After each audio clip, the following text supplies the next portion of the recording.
नमस्कार, मैं हूं कुमार सौवी और आप देख रहे हैं दुलत्ती।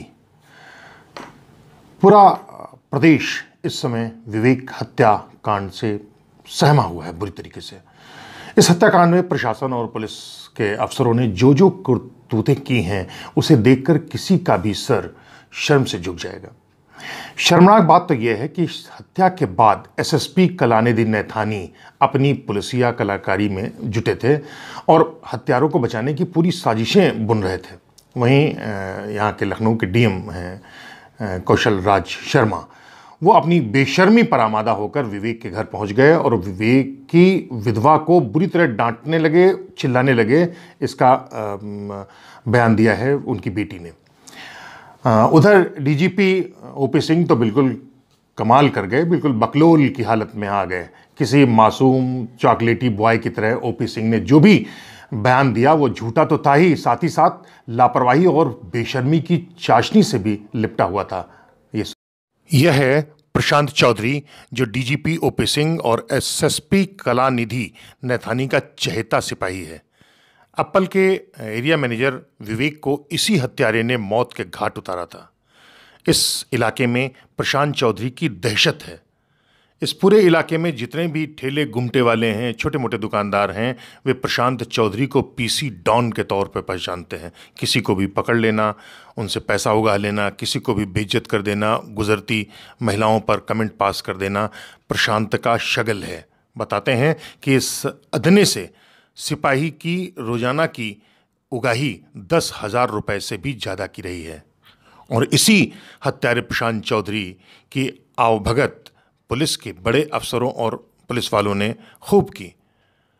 केवल उसका स्वागत सत्कार ही नहीं किया, बल्कि उसे एक से दूसरे थाने तक पहुंचाने में भी पुलिस वालों ने खूब मेहनत की। वह भी तब जब सुबह ही कलानिधि ने ऐलान किया था कि प्रशांत और उसके सिपाही साथी को गिरफ्तार कर लिया गया है। लेकिन सच बात यह रही कि प्रशांत चौधरी को पूरे दौरान छुट्टा ही छोड़ा गया। थानों पर वह हंगामा करता रहा, बाइट तेज करता रहा लोगों से और पुलिस वालों अफसरों को धौंस देता रहा। और इसमें उसकी पत्नी की भी भूमिका किसी दंगई से भी कम नहीं रही। जबकि एसएसपी के बयान के मुताबिक प्रशांत को हवालात में होना चाहिए था। कलानिधि नैथानी ने इस पूरे मामले में बहुत मेहनत की। उसने कार में विवेक की साथी सना खान को अपनी गिरफ्त में रखा नज़रबंदी के तौर पर और मनचाहा कागज़ों पर भी दस्तखत कराया गया, जैसा बताया जा रहा है। खैर, ये तो रही एसएसपी की करतूत। अब ज़रा देख लीजिए कि सूबे के बड़े और सबसे बड़े दरोगा की भूमिका इस मामले में क्या रही। बड़े दरोगा यानी ओपी सिंह डीजीपी। एक विवेक तिवारी नाम के व्यक्ति की मौत हो गई है। सुबह के वक्त जब वो जा रहे थे गाड़ी से, तो एक महिला अधिकारी के साथ। तो आपने देखा कि यूपी का सबसे बड़ा दरोगा यानी डीजीपी ओपी सिंह का बयान क्या है। क्या बोल रहे हैं ओपी सिंह? वो कहते हैं कि यह हादसा सुबह हुआ, यानी डीजीपी की सर्वोच्च कुर्सी पर बैठे इस शख्स ओपी सिंह को यह तक पता नहीं था कि यह हादसा कब हुआ। आइए हम आपको दिखाते हैं कि घटना की रात वह वीडियो फुटेज हमारे पास है, उसमें साफ साफ दर्ज है कि यह घटना रात 1:19 के आसपास हुई है और ओपी सिंह इसे सुबह के घटना बता रहे हैं।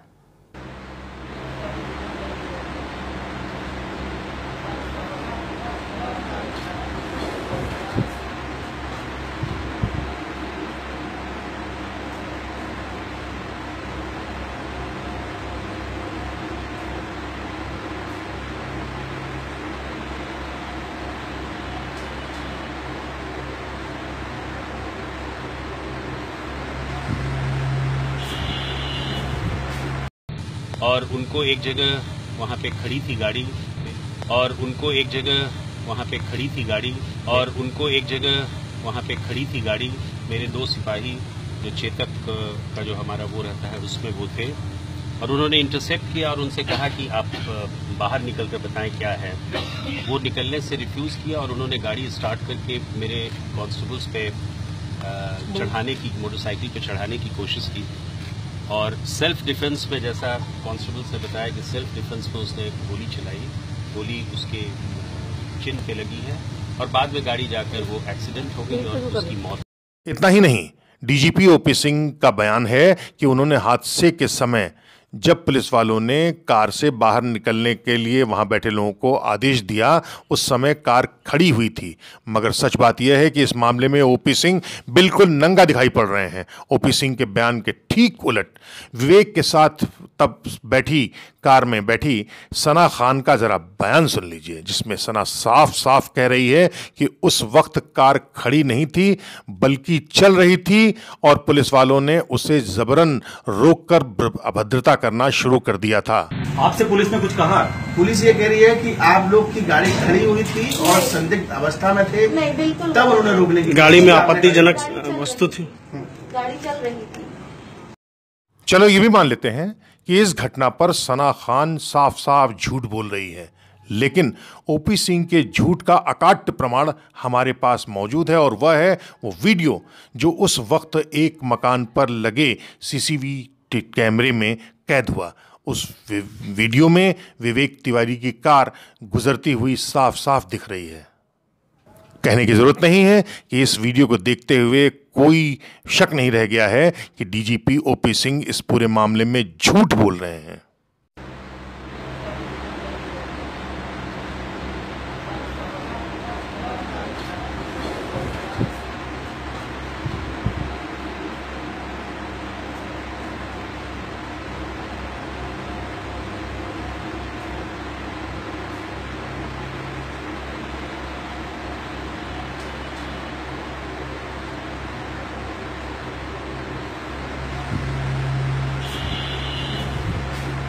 कुछ भी हो, इस मामले में क्या डीजीपी ओपी सिंह हो, क्या डीएम कौशल राज शर्मा हो या फिर एसएसपी कलानिधि नैथानी, इस पूरे मामले में सब के सब पूरी तरीके से नंग धड़ंग दिख रहे हैं, निर्वस्त्र, बेनकाब।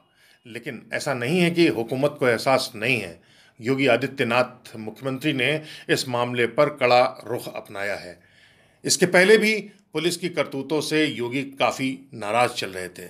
हाल ही उन्होंने जिस तरह डीजीपी के मुंह लगे स्टाफ अफसर राहुल श्रीवास्तव को डीजीपी ऑफिस से खदेड़ने का हुक्म जारी किया था, उससे साफ है कि योगी अब यूपी सिंह के पर कतरने पर आमादा हैं और उन्हें डीजीपी के कुर्सी से दफा करने पर सोच रहे हैं।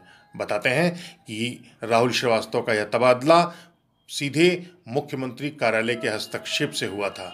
हालांकि इससे ओपी सिंह बौखला गए थे और गृह प्रमुख सचिव से मिले गए थे, लेकिन वहां भी उन्होंने साफ जवाब मिल गया था कि इसमें मुख्यमंत्री का पंचम तल ही इस बातचीत में कोई बातचीत कर पाएगा।